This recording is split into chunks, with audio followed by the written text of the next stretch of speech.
We got a big block Chevy on the dyno. We got to figure out what's going on because there's an issue with it. Let's have some fun.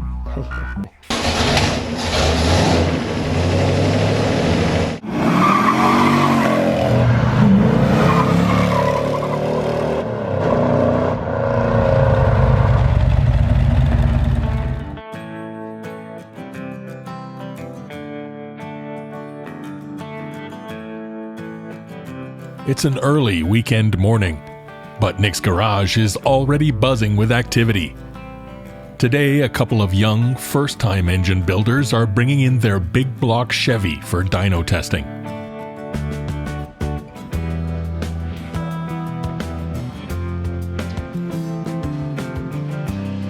Wow, you talking about chrome? Yeah. You love chrome, don't you? Okay. What's the cubic inch on this thing? It's 489.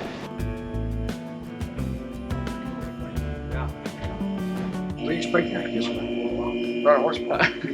It's a 49? I'm gonna say maybe 550, 550? hopefully.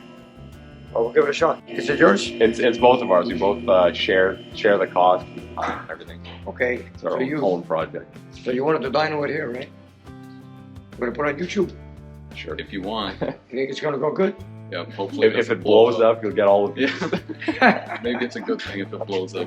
Well, you know what? Either way, let's we're gonna unload it, roll it in, and let's get started.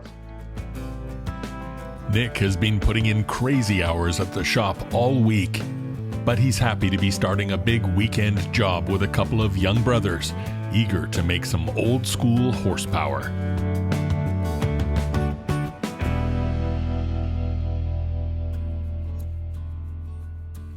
We've got Nabil here and Ange from Ontario who brought us in a big block Chevy 49 stroker to get it tested on our dyno. So we're gonna set it up, get it running, and see how it goes. So let's give it a shot. What do you say? I hope I don't lose my voice during the day, but this morning I came in, I have no voice at all. You know, you drive through a Tim Hortons, the window's open, and you haven't talked to nobody early in the morning. I go order a coffee, I have no voice. Anyways, okay, let's get started on the big block Chev. All right.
Ange and Nabil might look like a pro racing team in their matching coveralls, but the truth is they built this beautiful big block in a garden shed in the middle of a 20 below Canadian winter. If the 489 passes the test on Nick's dyno today, they plan to drop it into this 1974 Corvette.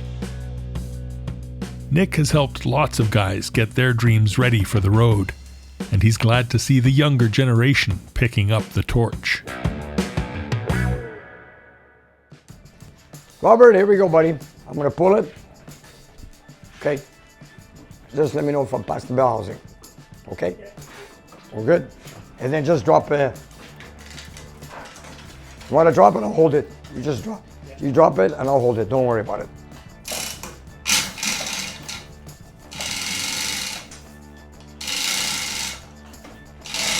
Hold on. Okay, keep going. Hold it. I just gotta see the shaft line up with the plate there. You see it?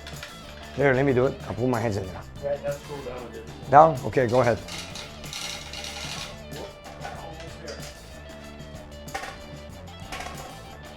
How's that? Bring it down, don't worry, I'll push it in, don't worry.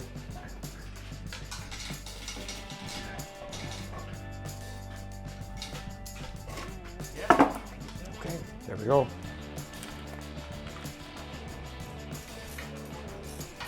These young men are very happy to see their project finally making it to Nick's dyno. I guess it was somebody else's project that was not very well put together, so we're slowly getting it to the way that we like it. I guess you want to go with your headers, right? Yeah, I guess so. Whatever you wish.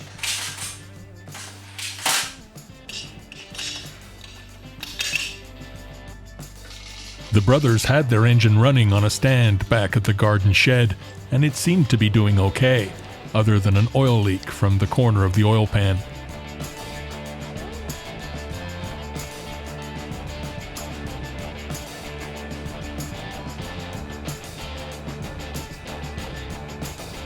As Nick connects the engine to his dyno, he's wondering if the shiny Chevy will perform as good as it looks. A lot of chrome. I need sunglasses. I don't know. Well, it looks pretty. You know what they say? Something can look as pretty as powerful as it looks. I don't know. And you know, it is a 489, you guys said? 489? It's a big block Chevy, so it should make 500 plus horsepower for sure.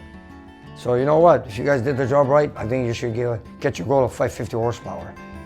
And you know, we're just setting it up right now. And try to keep the chrome nice and shiny. We'll make a nice video, and let's see how it goes.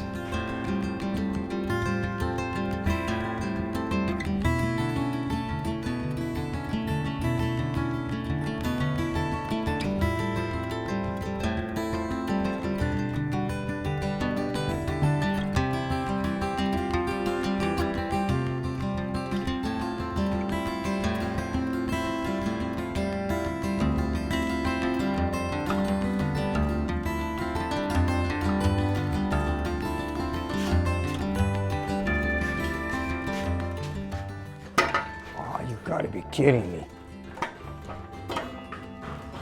That's what I was afraid of.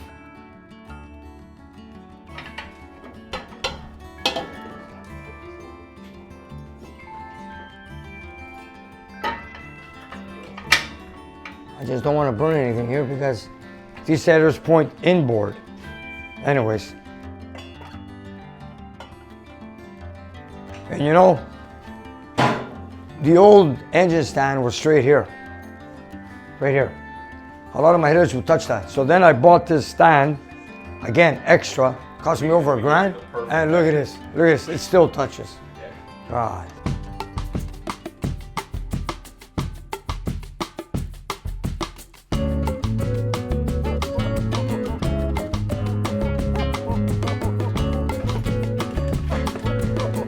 You know, headers always get in my way. It's so, you know, I worked on cars for 47 years and working with headers. One day you got a dipstick issue, motor mount issue, starter issue, spark plug issues, wires burning, and steering box, anything. Headers always get involved. And that is the reason, and I'll say it again, how much I hate headers. And I want to tell somebody, you want to restore a car, you want to install headers, do not bring it here because I don't want to see them anymore. I'm so fed up with them. After when I did that header on the Charger on the driver's side the other day, it wasn't on camera. It wasn't exciting, let me tell you, it wasn't exciting. I'm getting, I've got to a point where, Stuck with these headers. We bought the car with the headers. We didn't have a choice. Yeah, I know. It's called zero tolerance, period. It's called zero tolerance.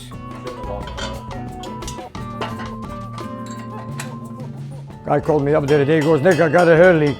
No, don't bring it. I don't want to touch it. Anyways, we'll do the best we can.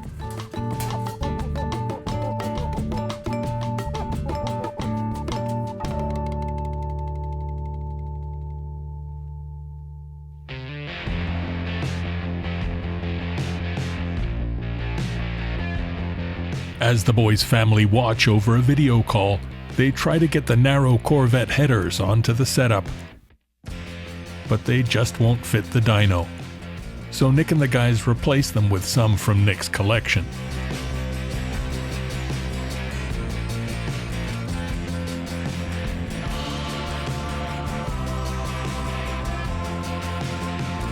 You need 2 keys, 9/16. Okay, here's the other one. There you go. Now I'm going to set up the carburetor.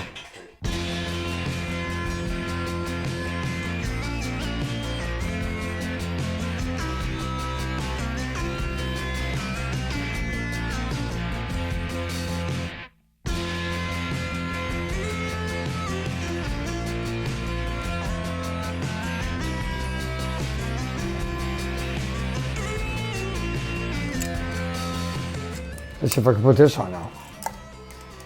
Will it fit? God damn it, I'm never a winner, man. Okay, never mind, I gotta take that off too. I'll put it on the side, I'll take it off. You know, every engine that comes in here, they have different carburetors, different fittings, so I gotta fight and cater to everything you guys bring me. You know, like, they can't make one thing universal to fit everything. You know, they put a ball to swivel. Some are fat, some are small. Why do they make them all the same size? Then you got fuel fittings because they copy Holley carburetors, then they use their own fittings. Then you gotta buy more fittings for the shop. So now we're using their fuel line to get it going and take it from there. This is yours. Yep. Put it in a basket there, you don't lose it. That yellow basket, you have it there. That's it, put it there. Okay, these are all in the correct place. PC valve, we'll do it after.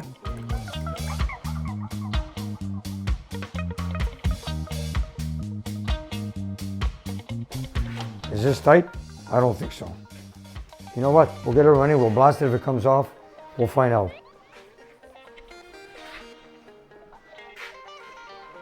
You have oil in the motor? Mm-hmm. Okay. Let's fill it up with water. Here we go. That's from the city.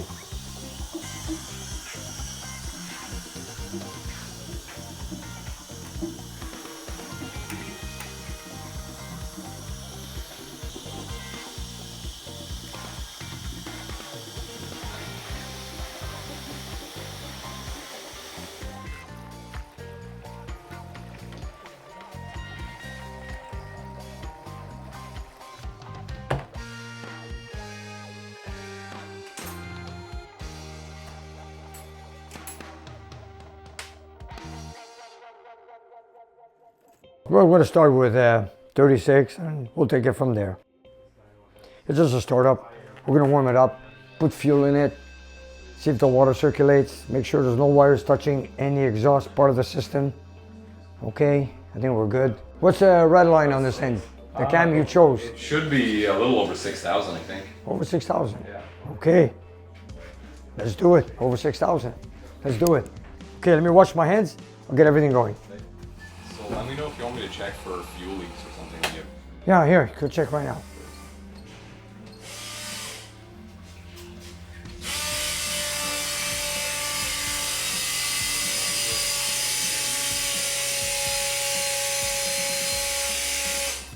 I think it's good. Is that full throttle? Wide open? Yeah. Okay.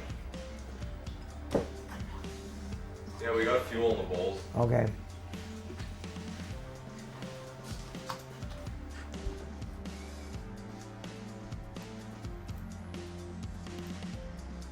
What's the bore on it? It's 4.28. 4.280? Yeah. And your stroke? It's 4.250. 4.25. Okay. We're gonna start at 3 grand, take it to 5 grand, is that okay? Yeah. And then we'll take it from there. So it's a 489.2 cubic inch. We're gonna start at 3 grand, 5 grand. The fuel gravity, I measured it yesterday, it was 750. Yeah, 750. Okay. Put the old 2 sensor on. There we go. Does it crank over? Okay, that's good.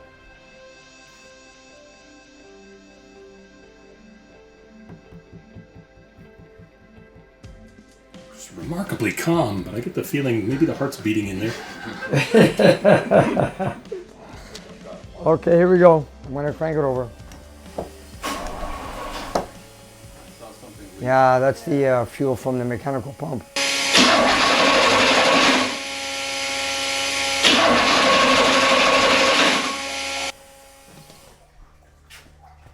It's It's making a mess.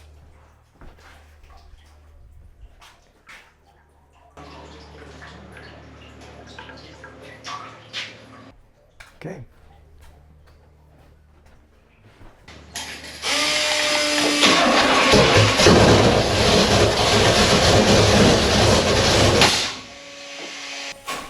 I don't think your timing is on. Do you guys, you ran it where the distributor was? Set it at zero, basically. Zero? Yeah. Okay.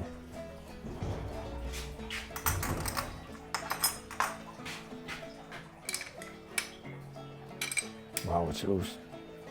Okay.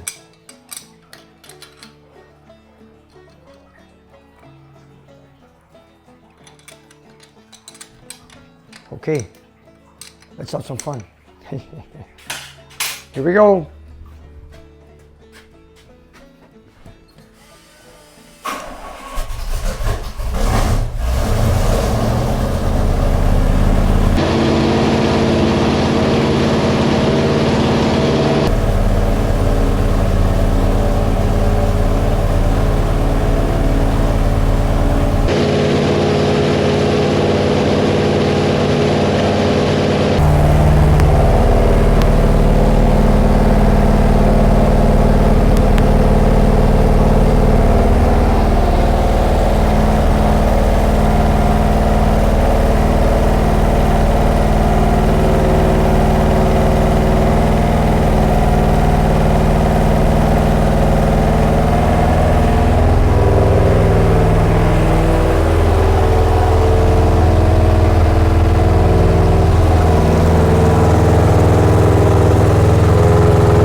Is it hydraulic or solid lifter?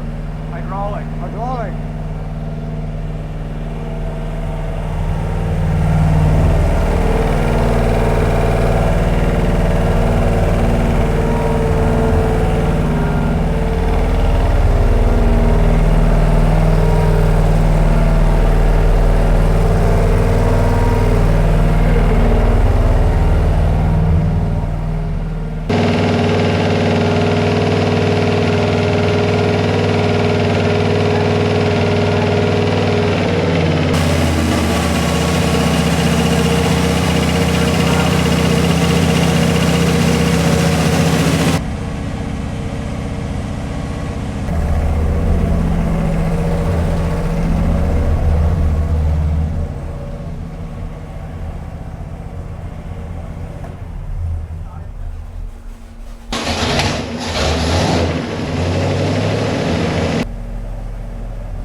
Yeah, then we're gonna usually give it a minute or so for the lifters to pump up with the oil pressure. Yeah. That one's quiet, that one's noisy, so let's take off the valve cover before we rev it up. Sure. Okay. Is Manny there? Where's Manny? Manny! The old two sets have failed to work. You believe it? That's 7/16 or 3/8, 5/16.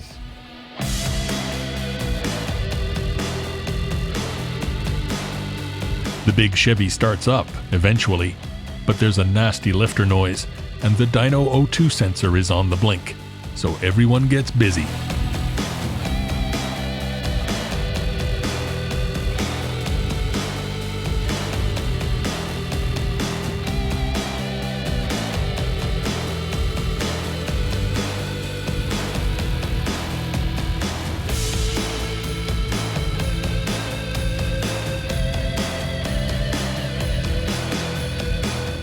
We got a nosy rocker, so we're gonna have to adjust it before we go any further. Let me see that. The hydraulics, you know, when you have hydraulics, you make like a half a turn, 3/4 turn. Is that what you guys did? That's what we did, yeah. It's definitely loose. This one is loose, I would say. Give me a sec, give me a sec. I want to learn from the master. Okay, yeah, give it half a turn. Okay, this one? Yeah, yeah. Then I'm gonna go through them all.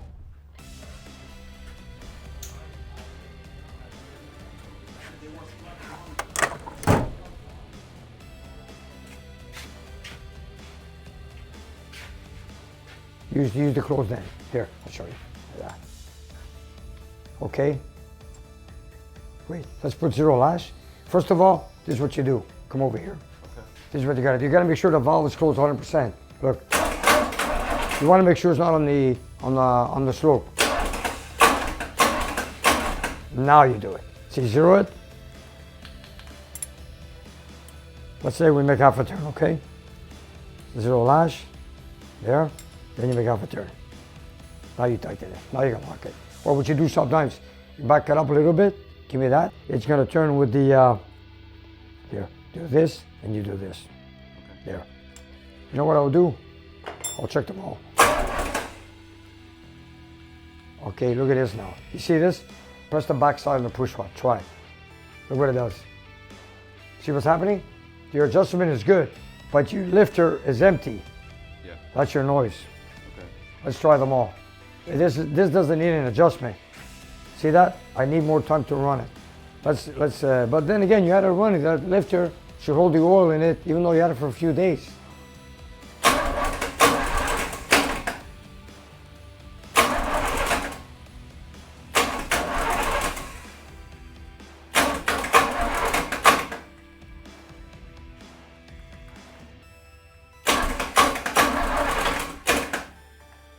No, it's only that one.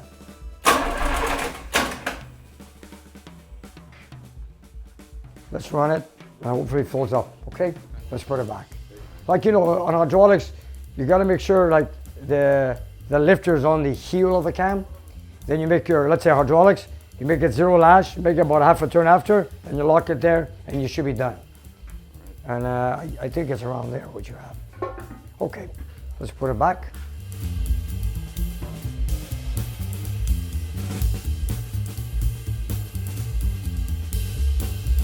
So we'll run it, let it idle, build up some pressure, and I hope that the lifter fills up. All good? I think so. Okay, let's go. Now it's gonna build up a lot of heat. It's a warm day, yeah? I'm just waiting for the O2 sensor to click on, which you're gonna show right here. This is air fuel. This is the water temperature. We're going with only fuel 1 because we have one line. Manifold pressure and oil pressure. And that's your O2 sensor. Power, torque, here. And then there's your barometer, humidity, air intake, the air temperature going in. I'll give you a breakdown as we run it.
me that timing light right there?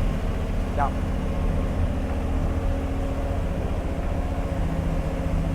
Thank you.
Nick has a well-earned reputation as an excellent engine builder. The mills he puts together are renowned for their durability and power. But when it comes to timing lights, he has some awful luck. They just don't seem to last.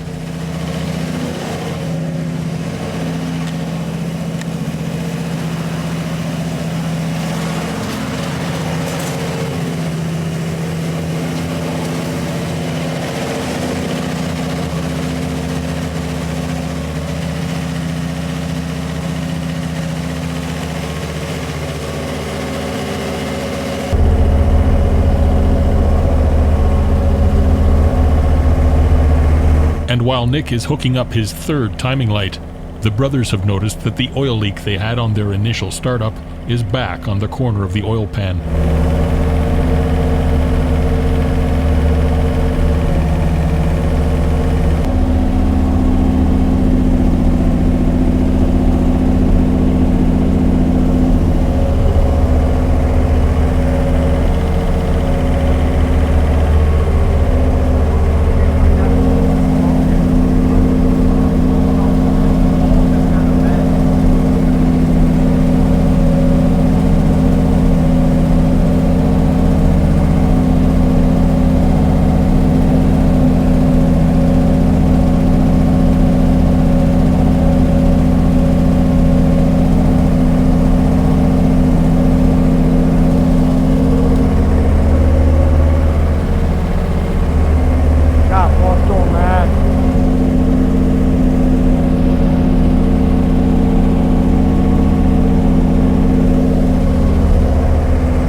Is it possible the bolts are bottomed out and it's not squeezing the gasket? That's what it looks like. Look, looks like there's a gap. Look at this, you guys. Look, right there. You see it?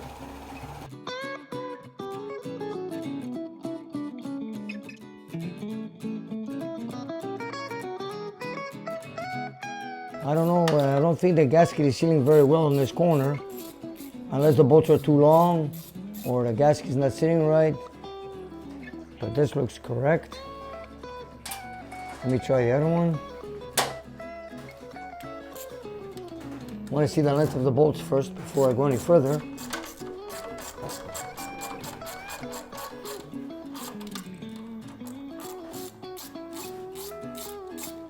I do not know, but I'll bring some extra washers, okay?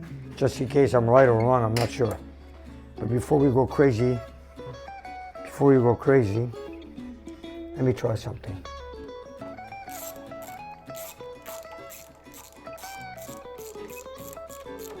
See, that's aluminum, right? Yeah. And the block is cast iron. Before you tighten the aluminum one to bring up the pan gasket, you're gonna damage the aluminum threads. You work to the next screw, which is cast iron, where you can tighten it, bring up the pan, squeeze the gasket, then you go to your aluminum bolts, okay? So if you don't do it that way, people strip everything that's aluminum.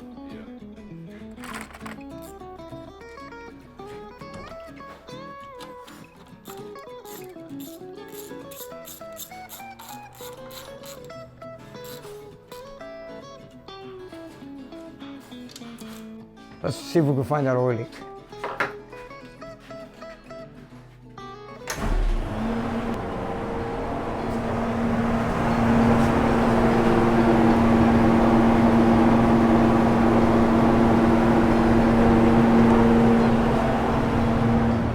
Those are not Chevrolet valve covers from GM, are they? No. They're not, eh?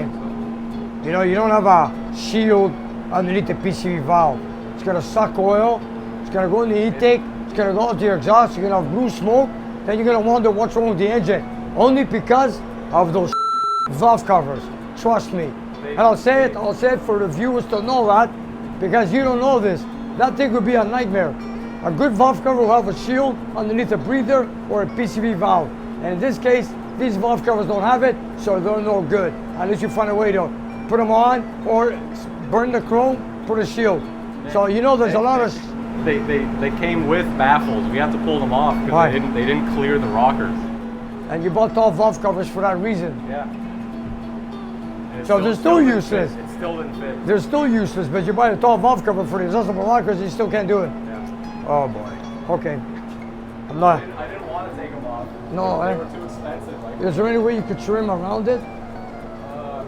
I'm not sure. I want to let you guys know that, okay? Yeah.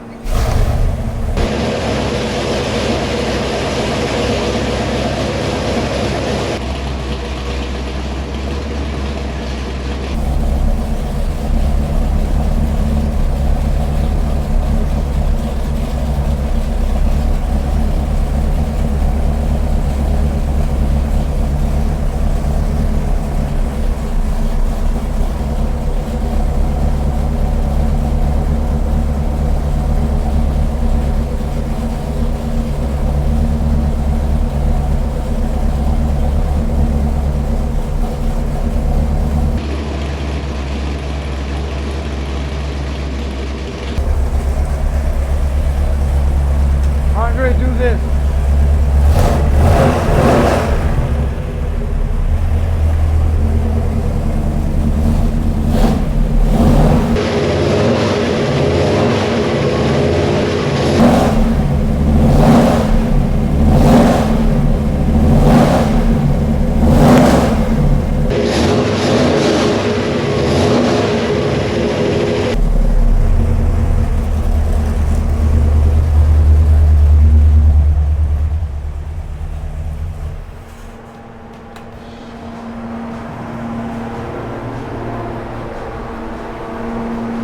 Still leaking. Seems to be leaking right between the oil pan and the block.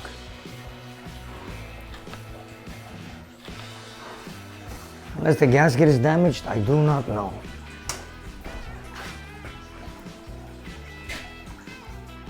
Well, it's a one-piece oil pan gasket that should do the job. But in this case, something's not right, and shooting oil right from the block and oil pan. So I'm gonna put some silicone in there just to see for a test. Okay, here we go. First, we gotta clean it, because if you got a little stain of oil, no matter how much silicone you put on it, it will not do the job, it will not stick. So it's gotta be super clean, wiped, and then you put the silicone.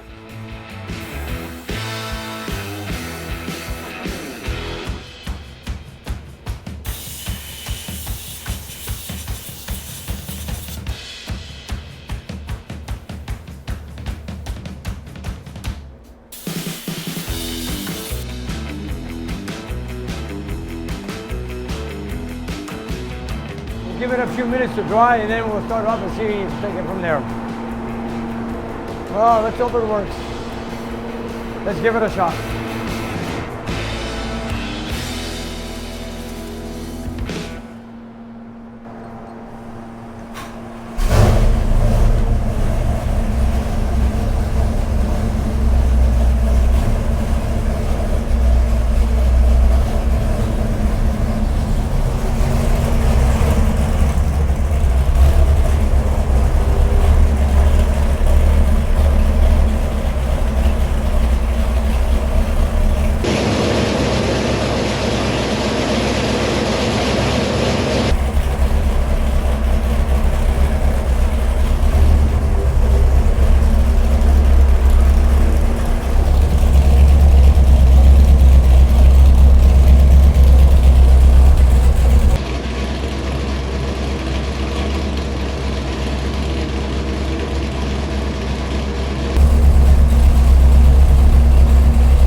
got one cylinder that's not working.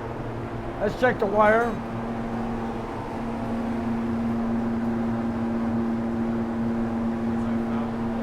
Yeah, maybe.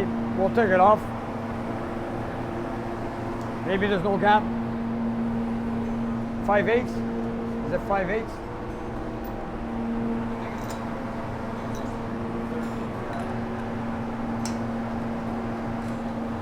You sure you got the right plugs? No, you don't. They're different than the stock. They're Yeah. different than the stock for These- these heads. These heads aluminum, hey? The heads take different. Yes, spark they plugs. do. The aluminum heads take a 5/8 socket, not 13/16.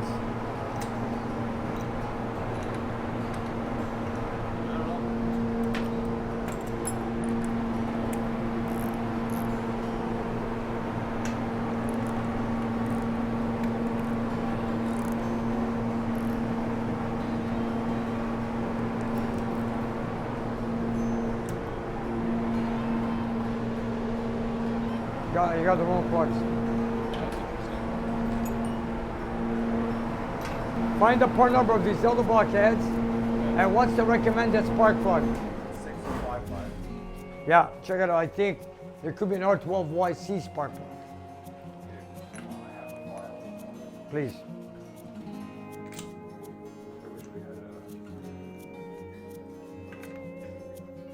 Shiny, very rich. These are the old spark plugs, eh? They're new. Those are new, yeah. We See, when they're black like that, you're running very rich. Yeah. well, we Sometimes- put them in before we started it initially, so they've only been in there for one run basically. Yeah.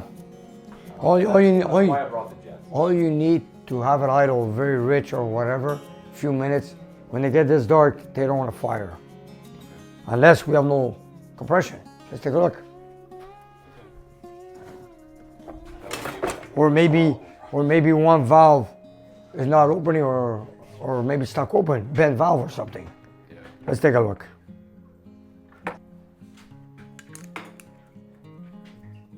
Usually I go full throttle, but I'm just gonna check it fast.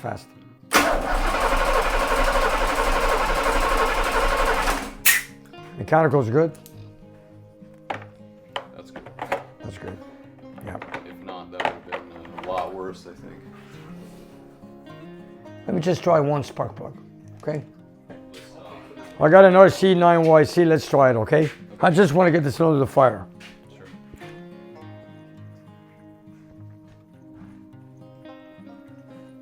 What's the size of that one? 5/8. It is different. Usually, every cylinder head with aluminum from elder block, they're all 5/8 spark plugs. I've never had an aluminum head with a 13/16 spark plug, never. So, that's why our plugs never fit over our spark plug boot never fit over the thing. Tell you guys something. Maybe. They seem pretty loose now. Okay. Yeah, that's probably why they were always tight. Many things are starting to make sense Because the now. plug wires are probably made for smaller plugs. Basically, we matched the No, the plugs. plugs are all the same. Wires are all the same. Why do they- Why But does this got ceramic coating, eh? It's very nice. Well, this is a ceramic boot, but why do they fit so Look at how easily now? fat this is compared to the other. Like Yeah, It's that real. doesn't go Yeah, on. see? Yeah, this spark plug's thicker. But I've never seen this ceramic.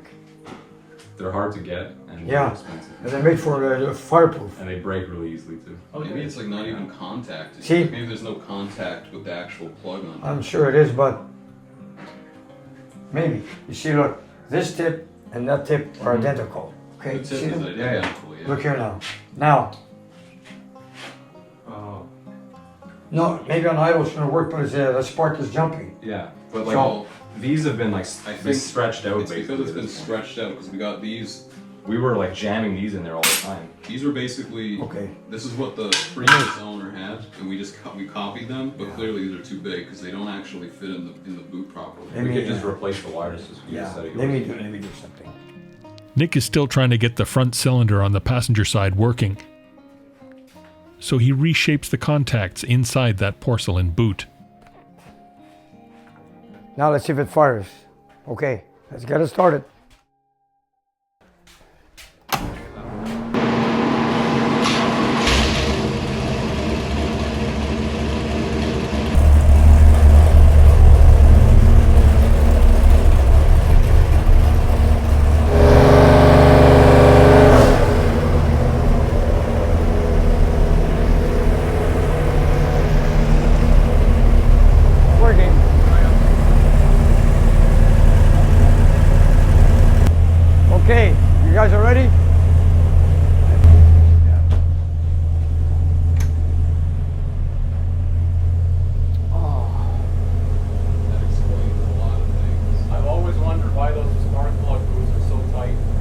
believe me, you gotta find a spark plug with a socket 5/8.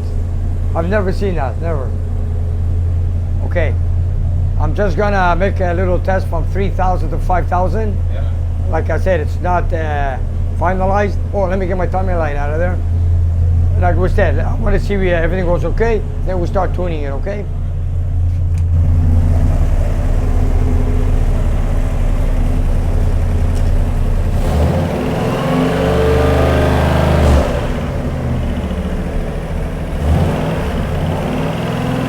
A 34 watts.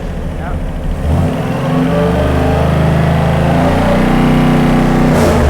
Yeah, we're gonna go up.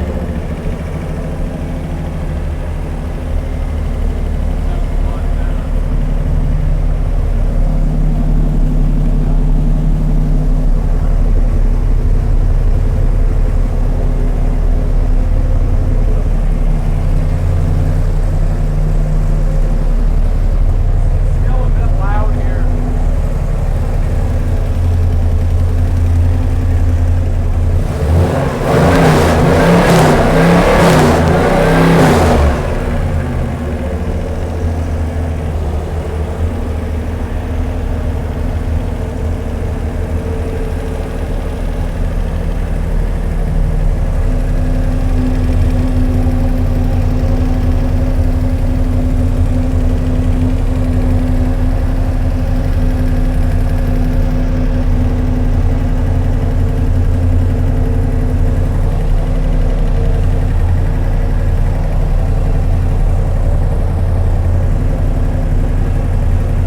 I want to see it's not touching the valve cover, the rockers.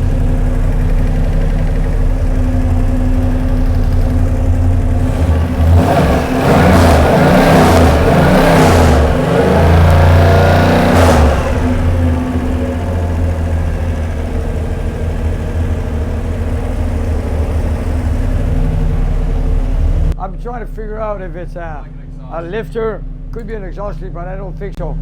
I'm trying to figure out if it needs a rocker adjustment or if the rocker may be touching the valve cover. That's why I'm trying to feel the valve cover. Yeah. But it's not as noisy as before. It wouldn't be a dead lifter, is that possible? Dead lifter? Yeah. No, not dead. I just want to take a look one more time before revving to 5 grand. So it's okay to go to 5 grand? It's okay?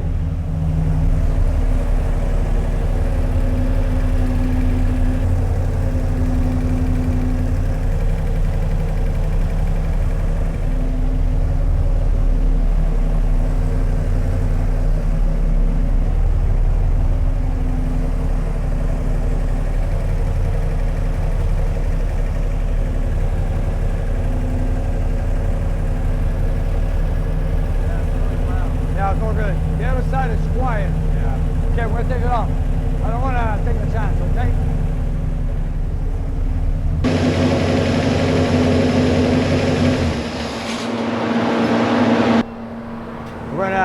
We're gonna check the adjustment one more time on this side before we rev it up. So I just want to make sure.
No, they're all good.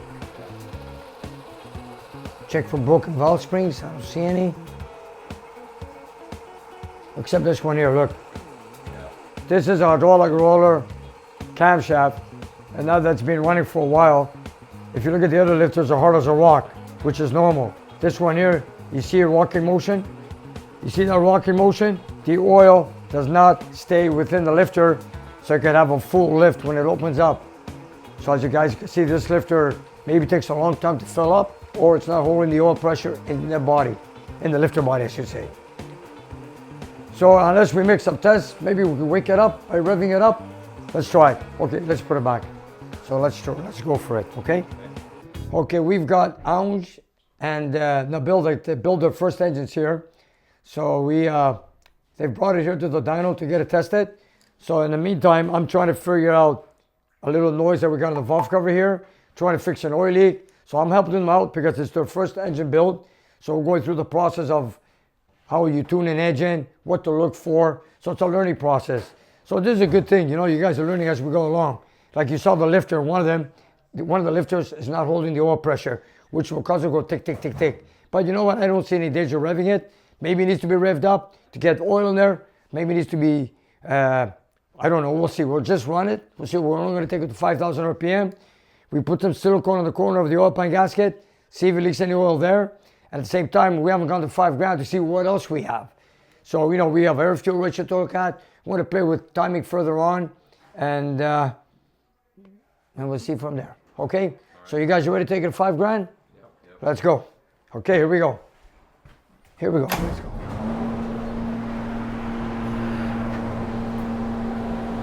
You guys want to hear, if you want headphones, they're right here, right? Okay. Okay, we're going to take it to 5 grand.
Yeah, let me take a look.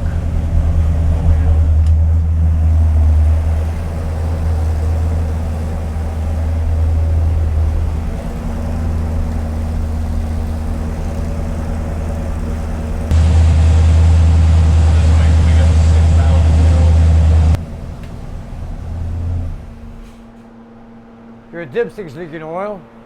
You got 500 horsepower. Yeah, it's not sealed. Okay, look, it's made a mess out there.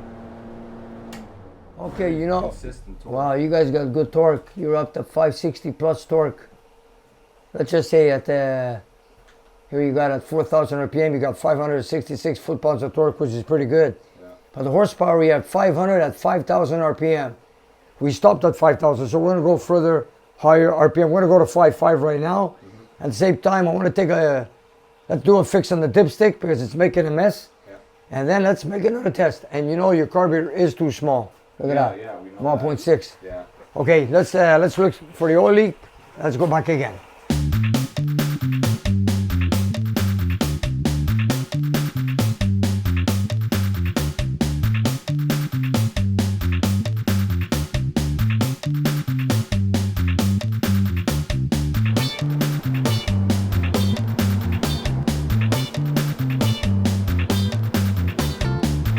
Okay. Let's do it. Here we go. We'll take it to 5.5. What do you say? 5.5? Yeah. Here we go. 5,500 RPM. So we're adding another 500 RPM. Here we go.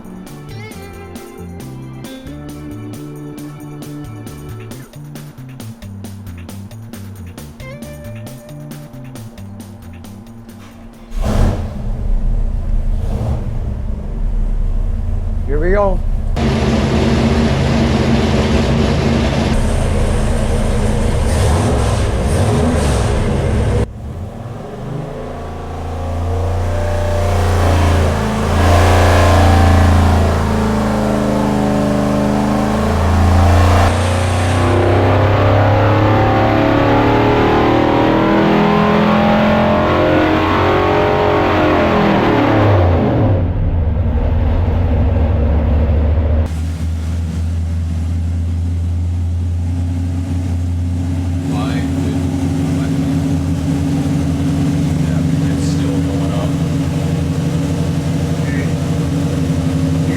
climbing on RPM. Hey, look at that.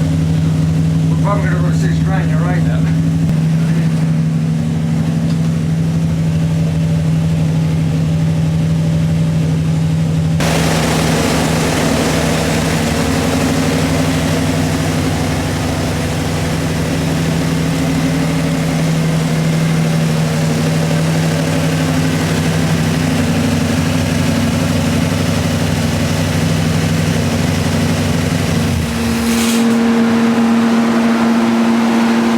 Your fuel ratio is 11.2, 11.3. It's way too rich. Yeah. We gotta go up maybe 6 numbers. Okay. Leaner. Well, Okay. it would be good to try it with both. Like, you know, if a bigger carb, and also if we jet this down, see what the difference is. Yeah, see, instead of putting it back on, I'm gonna tune it with this. Yeah. Then we'll go with my carburetor. Okay. So then let's finish tuning it since it's on. Sure. Okay. You know how to take with the full bolts? Yeah. Okay. You got your jets? Yeah. I'm gonna get your small ratchet 5/16. This is the thing to empty out the fuel right here. Give me a second. Let me get you a tool for that, which is right here. And then we'll take it from there.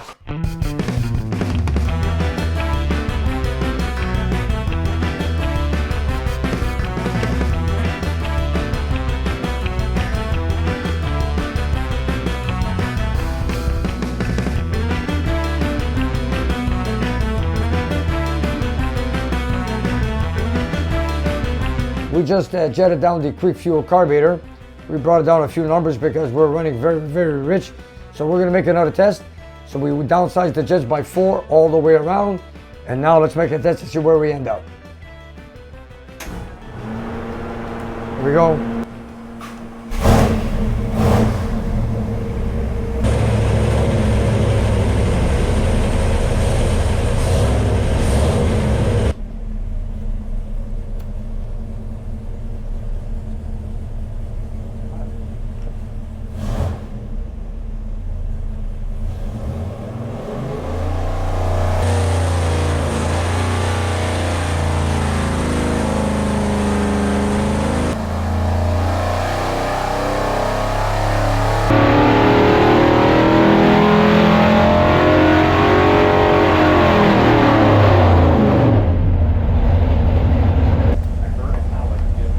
Yeah, there's something weird going on.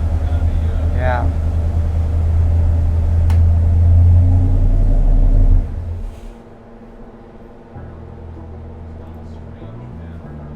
Wow. We went from 11.2 to 12.1 fuel ratio at full throttle. Wow. Let me just check here. CFM 1.7. The power didn't change at all. Same thing, eh? Okay, we need to go to 6,000. Wait, see, we go there? 6,000? Look, we pulled up 511. We pulled up 511 and 55. And you said that cam was designed for 6,000 plus RPM? I believe so. It should be, yeah, so yeah. So we're going 6 grand? Okay, here we go. 6,000 RPM. So how's the air fuel now? Is it It's still a bit on the rich side, 12.2. okay? We went from 11.2 to 12.1. I just want to go to 6 grand. And let me get it back to idle. I want to see if that rocker is still, or should I say the lifter ticking. Yeah. Okay? Let's go see.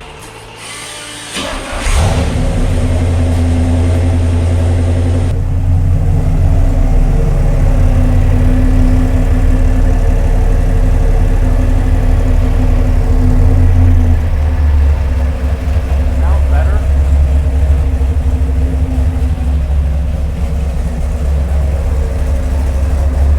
No more ticking.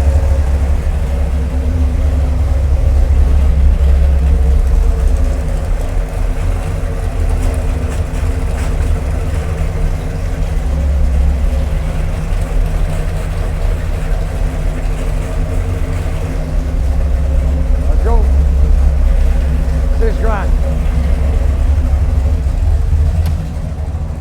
You guys ready? You know what I do usually? I cool it down and let's do it. Give me a sec. I'm gonna bring it down to 150, the water temperature, and then we'll take it from there. Okay. We'll go to 6,000 RPM right now. And you're looking for 550, we're at 511. It's going to be, we're not going to get to 6,000, but let's give it a shot. But you got good torque numbers, 566 foot-pounds of torque at 38, 39 RPM.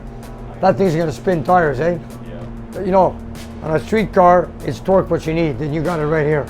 There's no question about it. That's good. See the air fuel? 12.1, 12.2.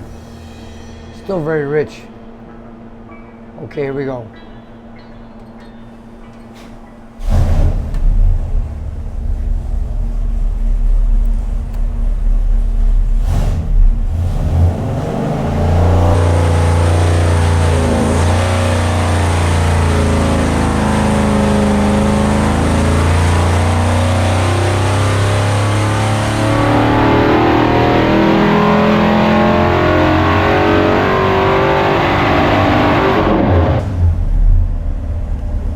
That misfire, right? Did you see that? Yeah, I heard it.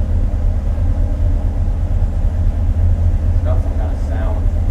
Yeah, we had a misfire there. Let me see. Is the distributor tight? Could be anything. Could be maybe weak valve springs. Do you have the cam card? You have the cam card? Can I see it?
Comes and goes. Yeah.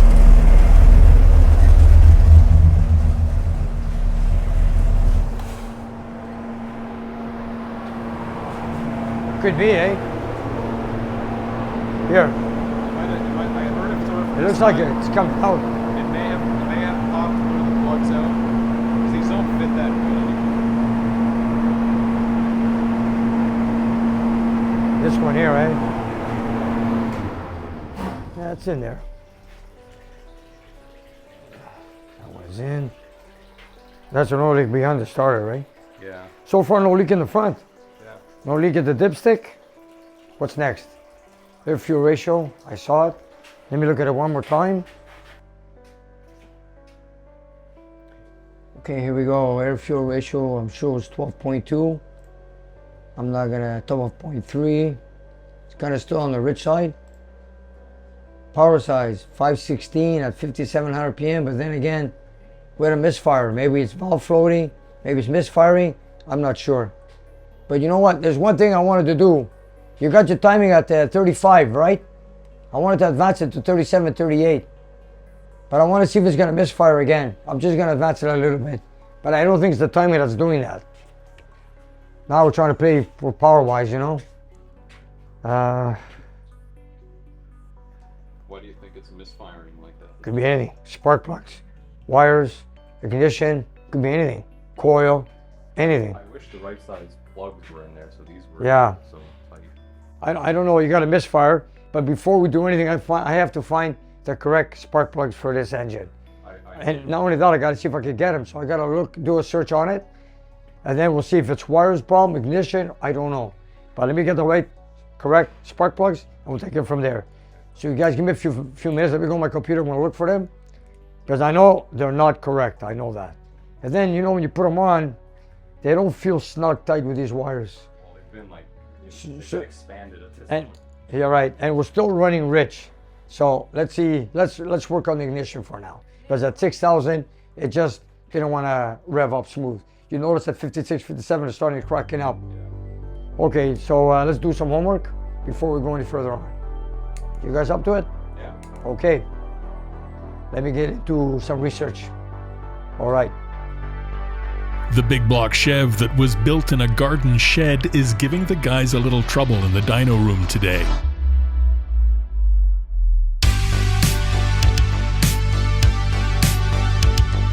But Nick has Spartan blood in his veins. He's not about to give up just yet.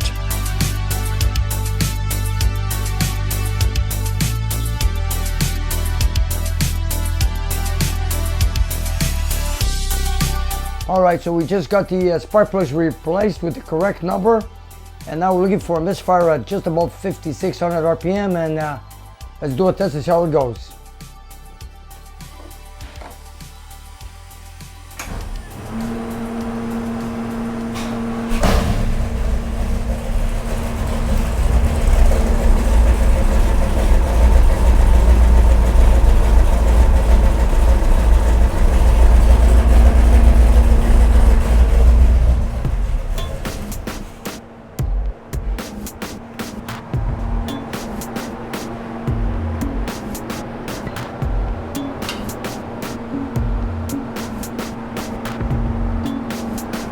The wire's on the header.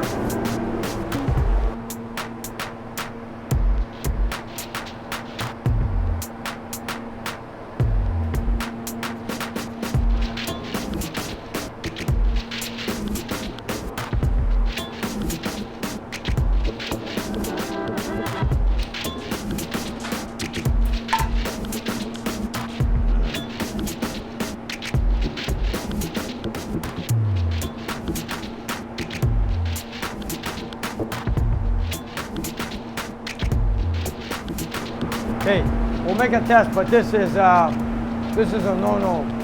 That's no good. Okay, here we go. I think we need new. Now I see us going for wires now. Nick and the boys are feeling the heat.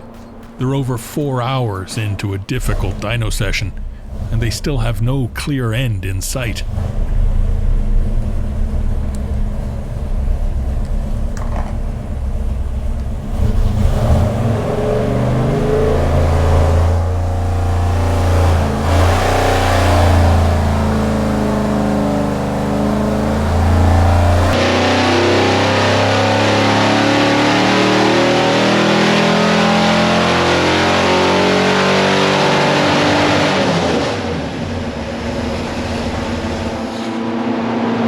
Even with the new plugs, the engine still breaks up at the top end. But then Ange remembers something. Is it possibly No. the rev limiter? Oh, it might be. It could be the rev limiter. So we have a rev limiter set on the Pertronics, and it might be around that. Where is it? Where is it? Yeah. The river is built in the distributor? You just gotta take the cap off and Okay, just go screw ahead. on it. Oh, it sounds like a rev limiter going off. It's too steady. It's too smooth. Okay. We had set it to 6,500. Well, I don't think so. What did we set it to? I thought it was either like 58 or 6,000. It could be there. Something around that It's range. corrected around 57. What are we 56? There. So how do you set this? So basically, It's to take the. thing is, like, there's a bit of a process to it. It's cracking up, yeah. I didn't see it. Here, let's check this out. Zoop. Looks like it's set at 57, eh? Yeah. It's at drop. Yeah, 57, it just drops. Look at that. Yeah. If you look at the most of them, look, 57, just dropped off. Yeah, Maybe and it's remember very straight. Put it at 62, 63, can you? Right here, see it drop Yeah, off. we just have to figure out the process to change the limit there. Do you guys have any paperwork on the, Yeah, we've done it before. It's just I don't remember off the top of my head. But we'll take care of it.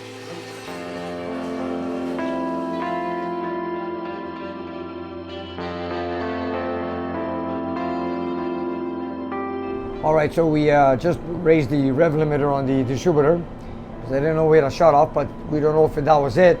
You guys didn't know what it was set at, eh, by any chance? No, not exactly. So we don't know. We're gonna take a wild guess. You guys locked that out. Am I right? Yeah, safe. So now it's unlimited RPMs on the rev limiter built in the distributor.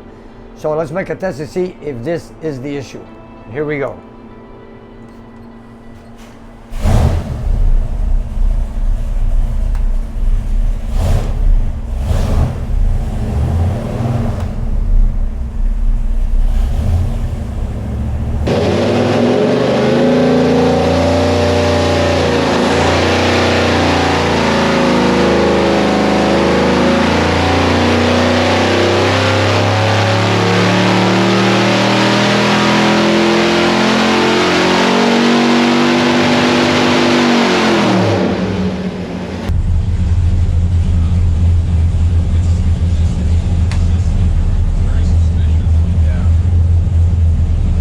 Well, let me listen for mechanical noises. Yeah. And then I think, look, your carburetor is way too small. Yeah. Way too small. Let me just listen for mechanical noises.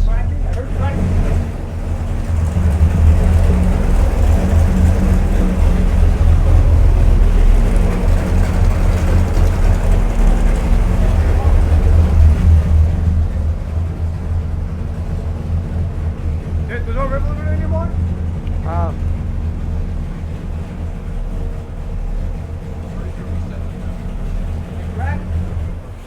Yeah, it cracked up. It cracked up again. That's like a boss springs, eh? No, you know what I'm thinking? But it's less than before. Before it was Yeah, a sharp yeah, dip. yeah. Now it's less of a dip. And you get rid of lock it out, do you rev limiter? Me, I think it's the wires. Look at this. Look at this. They're so loose. I mean, the metal contact is not solid on the plug. I'm thinking that may be the problem. This is too loose. Look. Let's switch them out for a steady order. Yeah. Just pull them off. Okay. Not deal with it. You know which is number one in your cap? Yeah. You marked the It's cap? marked. It's marked? Yeah. Take them off.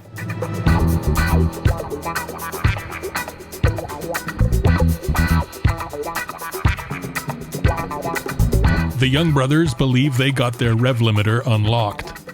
Nick's brother thinks it might be weak valve springs. But before they go any further, Nick wants to rule out loose spark plug wires.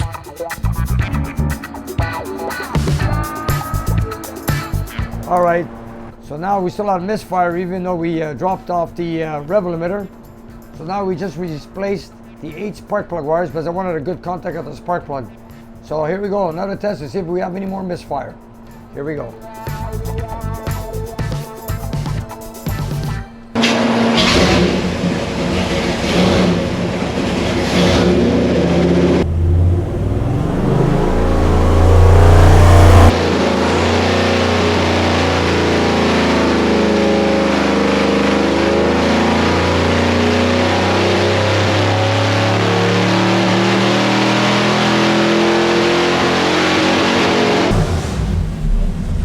Even worse. That was even worse. Even worse. Okay. No. Before it misfired at 57. Now misfiring at 4 grand, 5 grand. No good. You still make good power, man. 513, 512. Forget it. This did not go well at all. Okay, let me see what else I got. Sounds like a springs thing. Could be. Yeah, but no, now it cracked before 5 grand. It could be. These springs are made for hydraulic roller, according to that number 6055.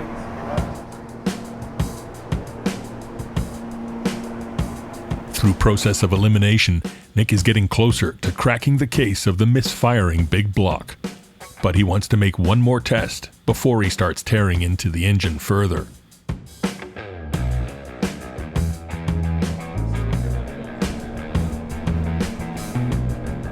You know what?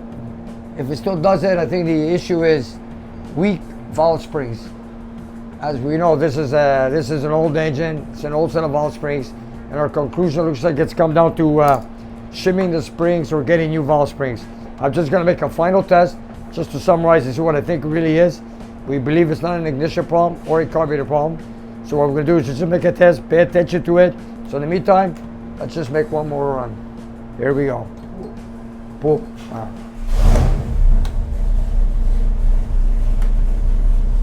Okay, watch this now.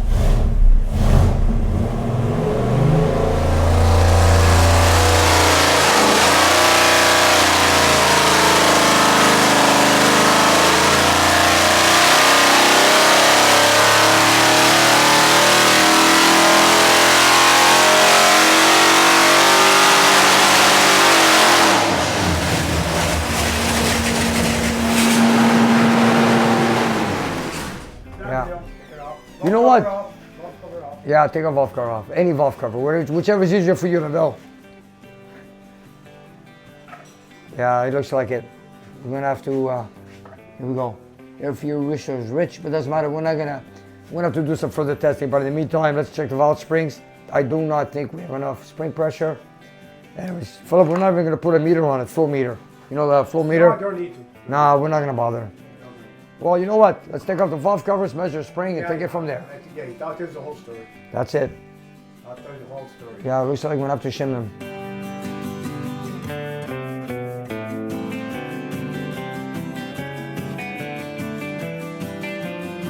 We're gonna take off one valve spring, make a measurement, okay? If you got anything under 150, that's your issue. So that means we either shim the springs or we change the springs. Well, the springs are new. These are brand The springs are new, They're but brand new. they're new, but there's a lot of numbers, and it depends on the installed height. Match the cam. You match the cam, but the spring height. I don't know the spring height. You know, the spring could tell you it's installed on 1.850. Are the springs installed on 1.850? We don't know that. This is where I'm going to measure it right now for you guys. Okay. We checked the installed height, but I think it was slightly different on these heads. The actual, yeah. Okay. This is going to be something new.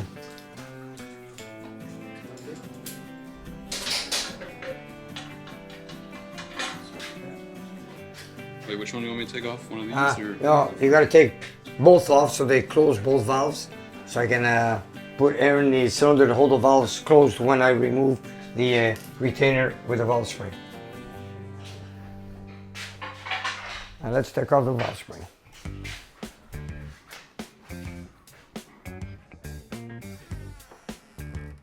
So, in our experience, these seats or these locks are pretty hard to come out.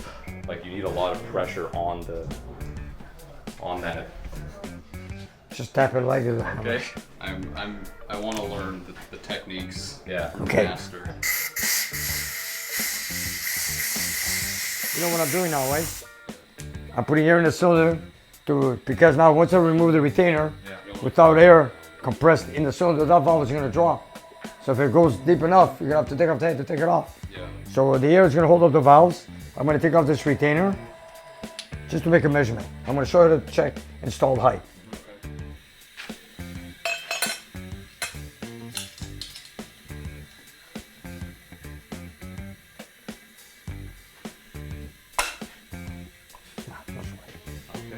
Give me the magnet. There it is.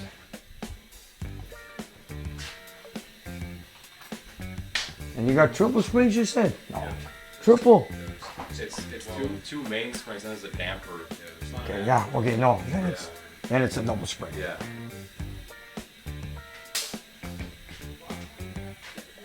Wow.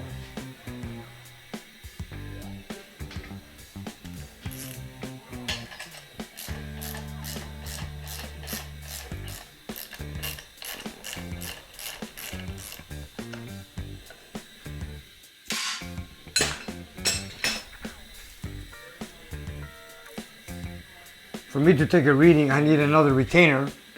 So I could, I'm just gonna do a fast reading like that, just for fun.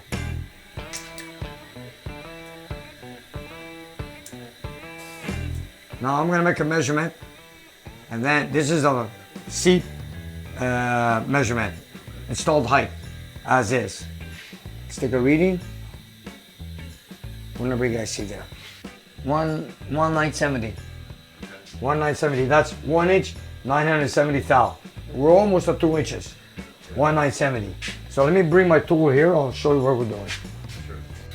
We need a minimum 150 pounds, I think, on a roller hydraulic. Let's find out. Okay, where's that spring? Let's go. But I really need 2 retainers, but I'm just gonna take a fast look, like that. So it's 1,970. My machine is set at 2 inches, so I gotta subtract 30 thou to equal 1.970. So it starts, the dial indicator starts moving at 2 inches. So I need to go down 30 thou, and that's the exact height installed in your cylinder head. Watch this.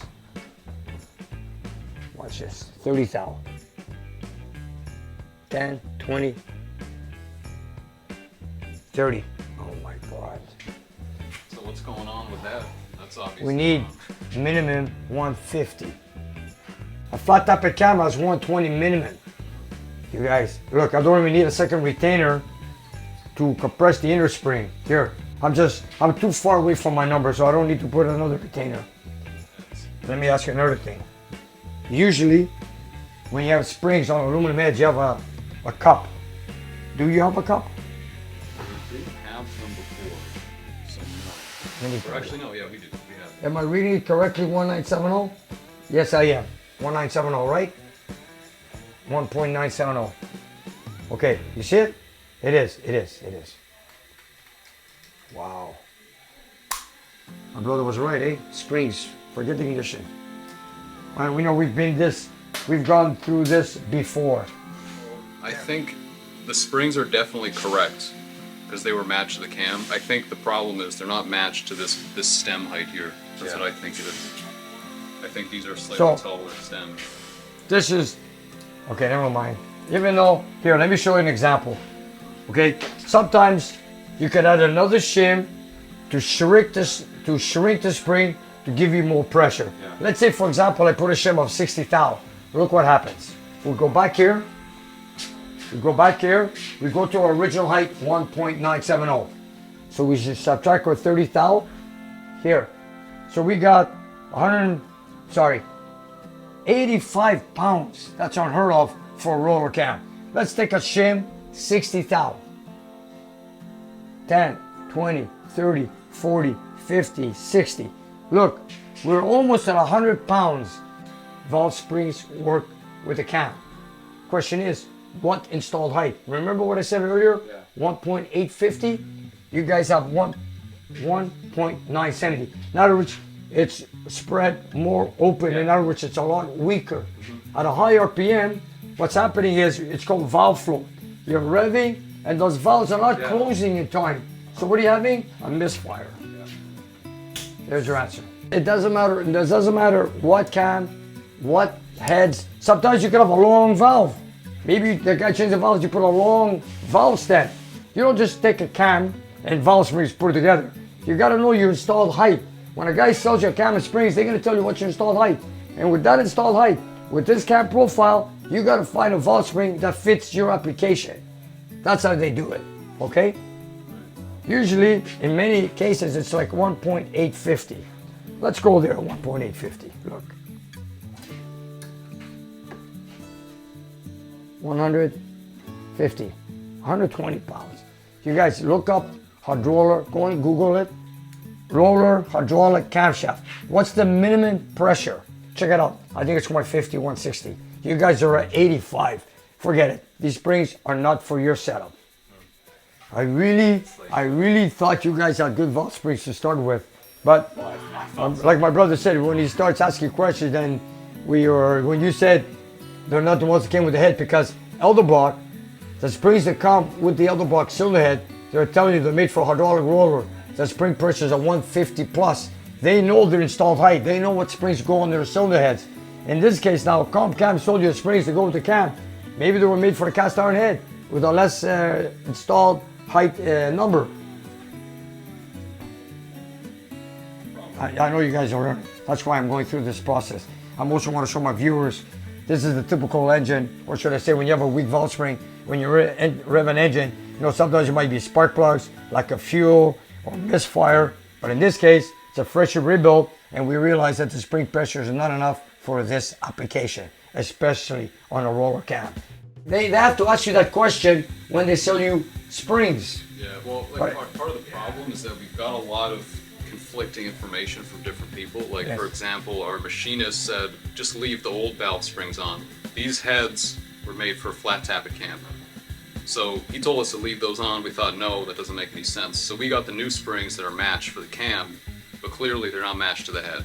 And they're going to give you guys facts. Yeah. So clearly that was just a problem. What's the lift on this cam? 580, 580? 578, I think. Okay, watch this. 570? Yeah. There's a 30,000. 570, right? Okay, look, we're about 85 pounds. 100, 200, 300, 400, 500, 80. Christ, you guys, this should be, you're still under 300s. You guys, these springs are made for a flat tappet cam. Maybe if you put some shims, might make it. That's why you're in the dyno. Yeah. This is where you find everybody's mistake. You know, this is the conclusion before you put it into the car. Yeah. And you know, you guys did the right thing. Bring it here, try it on the dyno. You know, you notice that the carburetor was too small. How much too small, you're gonna know. We'll try 950. You wanna max out the horsepower on your engine. You wanna max out what RPM it could go max. You wanna see oil pressure, hot, cold. You wanna hear rockers noisy. Lifters are filled up, it's quiet. So now you know, don't worry about changing lifters. Don't worry about that. Even though if it takes once in a while, just drive it. It's gonna go away. Don't worry, don't kill yourself. Don't tear apart engines for small things. So after sitting down and doing some number crunching with Nick's brother, the problem was isolated to installed height. The decision was made to shim the springs and get the correct pressure. The team stayed as late as they could Saturday to get the parts installed, but Nick had a family obligation that night. Final testing would have to wait for Sunday morning.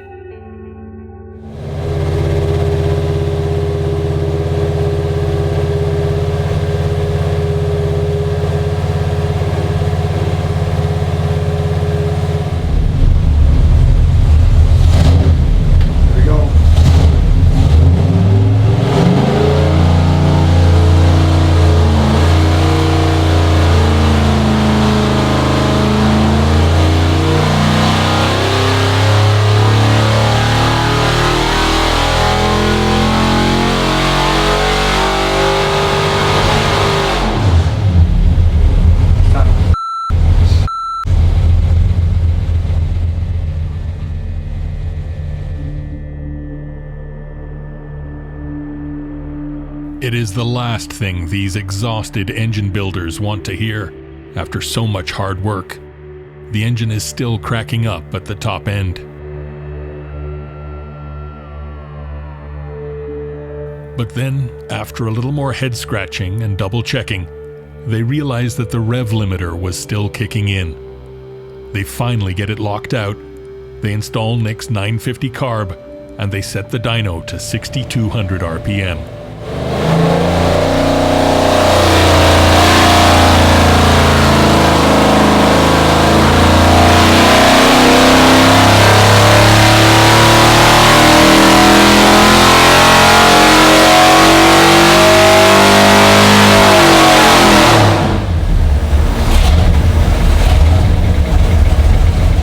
And the results speak for themselves. More than 576 foot-pounds of torque and 540 horsepower. That ought to get the brothers' Corvette moving nicely when they get it back to the garden shed where they built their big block. Are we ready? Ready.